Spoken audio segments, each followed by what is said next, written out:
வணக்கம். தன்னுடைய வாழ்நாளில் இனிமேல் நரேந்திர மோடி அவர்கள் வெளிநாடுகளுக்கு பயணம் மேற்கொள்வாரோ என்னவோ தெரியல.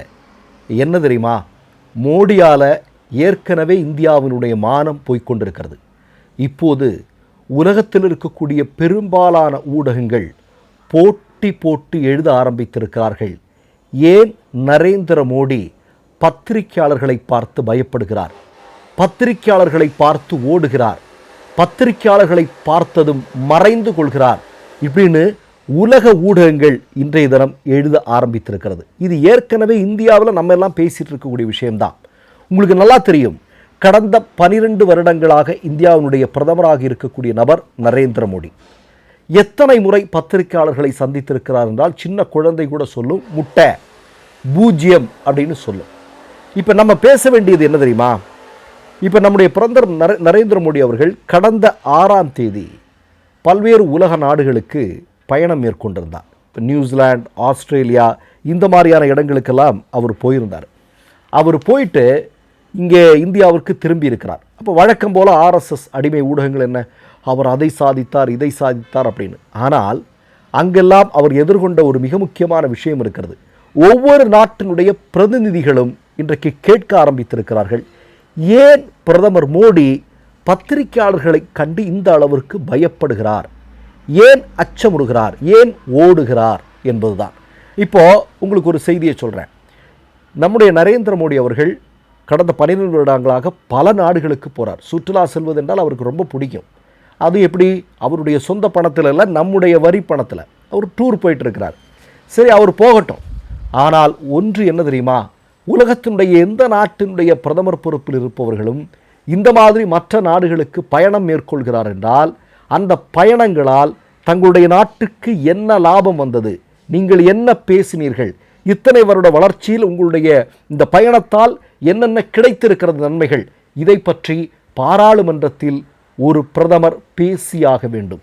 ஆனால் நம்முடைய கேள்வி என்ன தெரியுமா, இந்த 12 வருடங்களாக நம்முடைய பணத்தில், இந்தியாவில் இருக்கக்கூடிய ஏழை எளிய மக்களுடைய வரி பணத்தில் சுற்றுலா சென்று கொண்டிருக்கக்கூடிய நரேந்திர மோடி அவர்கள் இத்தனை வருட பயணத்தில் என்னென்ன என்னுடைய பயணங்களால் இந்தியாவிற்கு கிடைத்தது என்பதை ஒரு முறையாவது பாராளுமன்றத்திலோ பத்திரிகையாளர் சந்திப்பிலோ சொல்லியிருக்கிறாரா அப்படின்னா கிடையவே கிடையாது.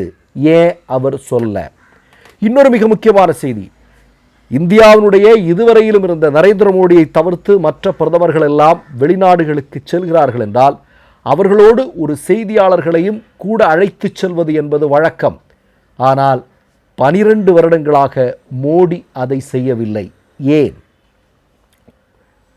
நீங்கள் சமூக ஊடகங்களில் பார்த்துருப்பீங்க, 5 வருடங்கள் மட்டுமே இந்தியாவினுடைய பிரதமராக இருந்த ராஜீவ் காந்தி அவர்கள் நீங்கள் பார்த்தீங்க அப்படின்னா 62 முறை பத்திரிகையாளர்களை சந்தித்திருக்கிறார்.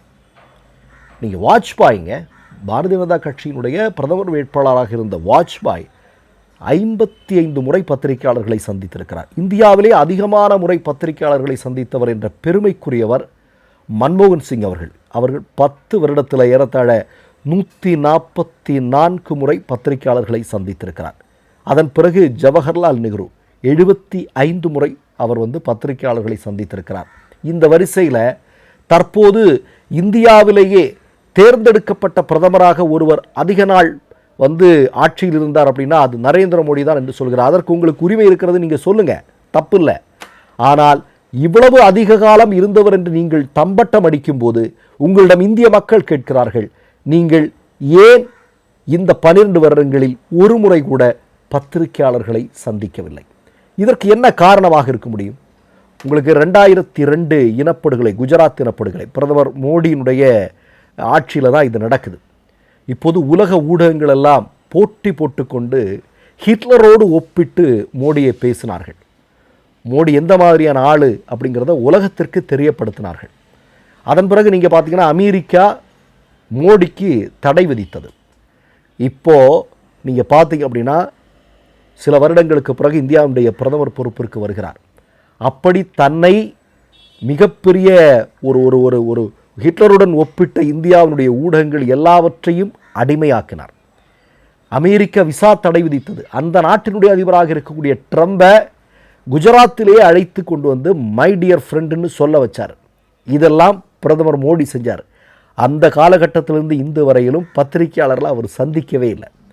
போதாக்குறைக்கு உங்களுக்கு தெரியும், மோடியினுடைய அந்த குஜராத் இனப்படுகொலை, அதைத் தொடர்ந்து குஜராத் மாடல், இதையெல்லாம் மொத்தமாக கிழித்தெறிந்த ஒரு மிக முக்கியமான ஊடகம் என்டிடிவி. அந்த என்டிடிவியினுடைய பிரணாய் ராய் கடைசியில் மோடி கிட்ட சரணடைந்து அந்த சேனலையே விற்க வேண்டிய சூழல் வந்தது. அதை அதானி, மோடியினுடைய உற்ற நண்பர் அதானி வாங்கினார். இப்போ இதெல்லாம் தொடர்ந்து மோடி செய்து கொண்டிருக்கக்கூடிய விஷயம். இப்போ நமக்கு எல்லாருக்கும் நல்லா தெரியும், கரண்ட் தாப்பருடைய இன்டர்வியூவில் 3வது கேள்வியிலேயே முடக்குன்னு தண்ணியை குடிச்சுக்கிட்டு ஓடுகிற பிரதமருடைய அந்த இது நம்ம என்றைக்கும் மறக்கப் போவதில்லை. ஆனால் மோடி இன்றைக்கு ஆட்சி பொறுப்பிற்கு வந்ததற்கு பிறகு ஒட்டுமொத்தமாக இந்தியாவில் இருக்கக்கூடிய அனைத்து ஊடகங்களும், பெரும்பாலான ஊடகங்களை இன்றைக்கு தங்களுடைய கட்டுப்பாட்டிற்குள் கொண்டு வந்திருக்கிறார் என்பதுதான் முக்கியம். அப்போ இது தொடர்பாக உலக நாடுகளுக்கு செல்லும்போது பல்வேறு பத்திரிகையாளர்கள் கேள்வி கேட்கிறார்கள். உங்களுக்கு தெரியும், நார்வேல ஒரு பெண் இதே மாதிரி பெண் பத்திரிகையாளர் கேட்குறாங்க. ஒயிட் ஹவுஸில் வால் ஸ்ட்ரீட் ஜேர்னலுடைய ஒரு மிக முக்கியமான ஊடகவியாளர் கேள்வி கேட்கிறார். ஏன் சமீபத்தில் நீங்கள் பார்த்தீங்க அப்படின்னா இதே கேள்வியை இந்தியாவினுடைய வெளியுறவுத்துறையை கையாளக்கூடிய ஒரு மிக முக்கியமான நபரிடம் ஒரு கேள்வி வைக்க, அவருடைய பேர் ருதேந்திர டண்டன். அவற்றை கேட்குறாங்க, ஏன் மோடி இங்கே வந்தால் பத்திரிகையாளர்களை சந்திக்க மாட்டேங்கிறார் அப்படின்னு.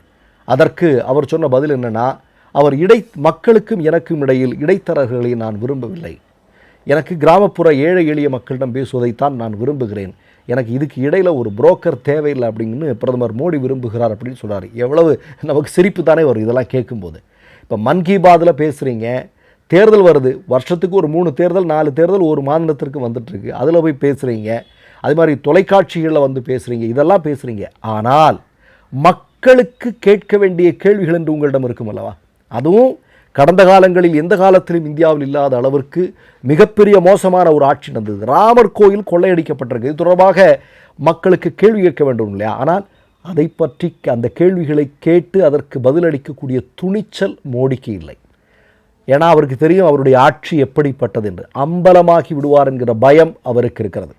போதாக்குறைக்கு உங்களுக்கெல்லாம் நல்லா தெரியும், பிரதமர் மோடியினுடைய ஆட்சியில் வேர்ல்டு ப்ரெஸ் ஃப்ரீடம் இண்டெக்ஸ் மொத்தமுள்ள 180 நாடுகளில் இந்தியாவினுடைய இடம் என்ன? 157. கடந்த வருடம் 150. ஒவ்வொரு நாளும் அது போய்கொண்டே இருக்கிறது. மோடியை பற்றி டாக்குமெண்ட்ரி எடுத்தால் இந்தியாவில் வாய்ப்பில்லை, அதை யாரும் பார்க்க முடியாது. RSS சங்க பரிவாரங்களுக்கு எதிராக திரைப்படங்கள் எடுத்தால் அதற்கு தடை. இப்படி தினமும் பயந்து இருக்கக்கூடிய பிரதமராகத்தான் நரேந்திர மோடி இருக்கிறார் என்பதுதான் மிக முக்கியமான செய்தி. இந்தியாவிற்குள் பேசப்பட்டு கொண்டிருந்த விஷயம் இன்றைக்கு உலக ஊடகங்களும் பேச துவங்கி இருக்கின்றன. ஏன் உலகின் மிகப்பெரிய ஜனநாயக நாடாக இருக்கக்கூடிய இந்தியாவின் பிரதமராக இருக்கக்கூடிய நரேந்திர மோடி பத்திரிகையாளர்களை பார்த்து பயப்படுகிறார், ஓடுகிறார், அச்சம் கொள்கிறார், மறைந்து கொள்கிறார்? ஒன்றே ஒன்று மட்டும் இறுதியில் சொல்லி முடித்துக் கொள்கிறேன். நரேந்திர மோடி அவர்களே, நீங்கள் எத்தனை காலம் இந்தியாவில் ஆட்சி பொறுப்பில் இருந்தீர்கள் என்பது முக்கியமே அல்ல. அது முக்கியமே அல்ல. உங்கள் ஆட்சி எப்படி இருந்தது என்பதுதான் முக்கியம். மற்றொரு நிகழ்வில் சந்திப்போம். நன்றி, வணக்கம். 3 யூடியூப் சேனல்கள் வியாபாரத்திற்கு இருக்கிறது. தேவைப்படுபவர்கள் இந்த எண்ணுக்கு தொடர்பு கொள்ளுங்கள். மை நேம் இஸ் ரெட் சேனலை சப்ஸ்கிரைப் பண்ணிக்கோங்க. அதுக்கப்புறமா பக்கத்தில் இருக்கிற ஜாயின் பட்டனை கிளிக் பண்ணீங்கன்னா ஒரு நியூ பேஜ் ஒன்று ஓப்பன் ஆகும். அதுலயும் ஜாயின் பட்டனே கிளிக் பண்ணிக்கோங்க. அதுல பாத்தீங்கன்னா credit R debit card options இருக்கு. இதுல உங்களுக்கு விசா, மாஸ்டர் கார்டு, ரிப்பே அப்படின்னு 3 ஆப்ஷன்ஸ் கொடுத்துருக்காங்க. அதுல நீங்க எந்த கார்டு சூஸ் பண்றீங்களோ அந்த கார்டோட நம்பர் என்டர் பண்ணிக்கோங்க. அப்புறமா கார்டோட வேலிடிட்டி மந்த் அண்ட் இயரை டைப் பண்ணிக்கோங்க. அடுத்தபடியா உங்க கார்டோட பின்னால சிவிசி கோடுன்னு சொல்லிட்டு 3 நம்பர்ஸ் கொடுத்துருப்பாங்க. அந்த நம்பர் இதுல என்டர் பண்ணிக்கோங்க. அப்புறமா அட்ரஸ் அண்ட் இன்ஃபர்மேஷன் என்டர் பண்ணிட்டு பைங்கிற பட்டனை கிளிக் பண்ணிக்கோங்க. ஒருவேளை உங்க கார்டு நம்பர் இன்வாலிட்னு காமிச்சிச்சுன்னா உங்க கார்டுல இன்டர்நேஷனல் யூசேஜை எனேபிள் பண்ணுங்க.